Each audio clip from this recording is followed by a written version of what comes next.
英語聞き流しリスニング、英語テキストと MP3 ダウンロード、その他の物語はホームページからお聞きいただけます。88thpp.com 88thpp.com 10th June. Dear Daddy, this is the hardest letter I ever wrote, but I have decided what I must do, and there isn't going to be any turning back. It is very sweet and generous and dear of you to wish to send me to Europe this summer. For the moment I was intoxicated by the idea, but sober second thoughts said no. It would be rather illogical of me to refuse to take your money for college, and then use it instead just for amusement. You mustn't get me used to too many luxuries. One doesn't miss what one has never had, but it's awfully hard going without things after one has commenced thinking they are his, hers. English language needs another pronoun, by natural right. Living with Sally and Julia is an awful strain on my stoical philosophy. They have both had things from the time they were babies. They accept happiness as a matter of course. The world, they think, owes them everything they want. Maybe the world does. In any case, it seems to acknowledge the debt and pay up. But as for me, it owes me nothing, and distinctly told me so in the beginning. I have no right to borrow on credit, for there will come a time when the world will repudiate my claim. I seem to be floundering in a sea of metaphor, but I hope you grasp my meaning. Anyway, I have a very strong feeling that the only honest thing for me to do is to teach this summer and begin to support myself. Magnolia. 4 days later. I got just that much written, when, what do you think happened? The maid arrived with Master Jervy's card. He is going abroad too this summer, not with Julia and her family, but entirely by himself. I told him that you had invited me to go with a lady who is chaperoning a party of girls. He knows about you, Daddy. That is, he knows that my father and mother are dead, and that a kind gentleman is sending me to college. I simply didn't have the courage to tell him about the John Grier home and all the rest. He thinks that you are my guardian and a perfectly legitimate old family friend. I have never told him that I didn't know you, that would seem too queer. Anyway, he insisted on my going to Europe. He said that it was a necessary part of my education and that I mustn't think of refusing. Also, that he would be in Paris at the same time, and that we would run away from the chaperone occasionally and have dinner together at nice, funny, foreign restaurants. Well, Daddy, it did appeal to me. I almost weakened. If he hadn't been so dictatorial, maybe I should have entirely weakened. I can be enticed step by step, but I won't be forced. He said I was a silly, foolish, irrational, quixotic, idiotic, stubborn child. Those are a few of his abusive adjectives, the rest escape me, and that I didn't know what was good for me. I have to let older people judge. We almost quarreled. I am not sure but that we entirely did. In any case, I packed my trunk fast and came up here. I thought I'd better see my bridges in flames behind me before I finished writing to you. They are entirely reduced to ashes now. Here I am at Cliff Top, the name of Mrs. Patterson's cottage, with my trunk unpacked, and Florence, the little one, already struggling with first declension nouns. And it bids fair to be a struggle. She is a most uncommonly spoiled child. I shall have to teach her first how to study. She has never in her life concentrated on anything more difficult than ice cream soda water. We use a quiet corner of the cliffs for a schoolroom. Mrs. Patterson wishes me to keep them out of doors, and I will say that I find it difficult to concentrate with the blue sea before me and ships sailing by. And when I think I might be on one, sailing off to foreign lands, but I won't let myself think of anything but Latin grammar. The prepositions a or ab, absque, coram, cum, de e or ex, pre, pro, sign, tenus, in, subter, sub and super govern the ablative.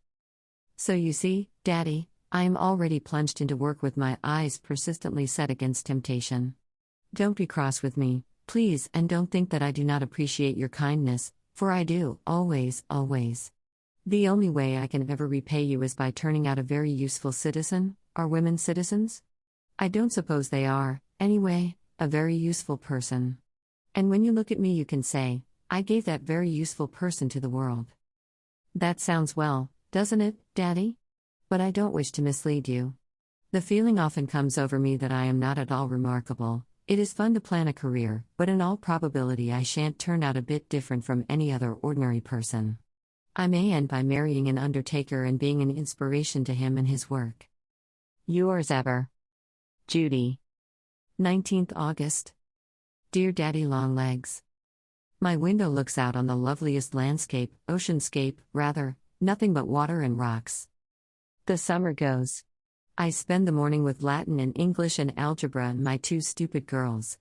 I don't know how Marion is ever going to get into college or stay in after she gets there. And as for Florence, she is hopeless, but oh, such a little beauty. I don't suppose it matters in the least whether they are stupid or not so long as they are pretty. One can't help thinking, though, how their conversation will bore their husbands, unless they are fortunate enough to obtain stupid husbands. I suppose that's quite possible. The world seems to be filled with stupid men. I've met a number this summer.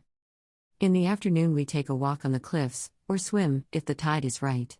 I can swim in salt water with the utmost ease. You see, my education is already being put to use. A letter comes from Mr. Jervis Pendleton in Paris, rather a short, concise letter. I'm not quite forgiven yet for refusing to follow his advice. However, if he gets back in time, he will see me for a few days at Lock Willow before college opens, and if I am very nice and sweet and docile, I shall, I am led to infer, be received into favor again. Also a letter from Sally. She wants me to come to their camp for 2 weeks in September. Must I ask your permission, or haven't I yet arrived at the place where I can do as I please? Yes, I am sure I have. I'm a senior, you know. Having worked all summer, I feel like taking a little healthful recreation. I want to see the Adirondacks. I want to see Sally. I want to see Sally's brother. He's going to teach me to canoe, and we come to my chief motive, which is mean. I want Master Jervy to arrive at Lock Willow and find me not there. I must show him that he can't dictate to me. No one can dictate to me but you, Daddy, and you can't always. I'm off for the woods. Judy. Camp McBride, 6th September. Dear Daddy. Your letter didn't come in time, I am pleased to say. If you wish your instructions to be obeyed, you must have your secretary transmit them in less than 2 weeks. As you observe, I am here, and have been for 5 days. The woods are fine, and so is the camp, and so is the weather, and so are the McBrides, and so is the whole world. I'm very happy. There's Jimmy calling for me to come canoeing. Goodbye, sorry to have disobeyed, but why are you so persistent about not wanting me to play a little? When I've worked all the summer I deserve 2 weeks. You are awfully dog-in-the-mangerish. However, I love you still, Daddy, in spite of all your faults. Judy. 3rd October. Dear Daddy Longlegs. Back at college and a senior, also editor of the monthly. It doesn't seem possible, does it, that so sophisticated a person, just 4 years ago, was an inmate of the John Grier home? We do arrive fast in America. What do you think of this? A note from Master Jervy directed to Lock Willow and forwarded here. He's sorry, but he finds that he can't get up there this autumn. He has accepted an invitation to go yachting with some friends. Hopes I've had a nice summer and am enjoying the country. And he knew all the time that I was with the McBrides, for Julia told him so. You men ought to leave intrigue to women, you haven't a light enough touch. Julia has a trunk full of the most ravishing new clothes, an evening gown of rainbow Liberty crepe that would be fitting raiment for the angels in paradise. And I thought that my own clothes this year were unprecedentedly, is there such a word? Beautiful. I copied Mrs. Patterson's wardrobe with the aid of a cheap dressmaker, and though the gowns didn't turn out quite twins of the originals, I was entirely happy until Julia unpacked. But now, I live to see Paris. Dear Daddy, aren't you glad you're not a girl? I suppose you think that the fuss we make over clothes is too absolutely silly? It is. No doubt about it. But it's entirely your fault. Did you ever hear about the learned hair professor who regarded unnecessary adornment with contempt and favored sensible, utilitarian clothes for women? His wife, who was an obliging creature, adopted dress reform. And what do you think he did? He eloped with a chorus girl. Yours ever, Judy. P.S. The chambermaid in our corridor wears blue-checked gingham aprons. I'm going to get her some brown ones instead, and sink the blue ones in the bottom of the lake. I have a reminiscent chill every time I look at them. 英語聞き流しリスニング、英語テキストと MP3 ダウンロード、その他の物語はホームページからお聞きいただけます。88thpp.com 88thpp.com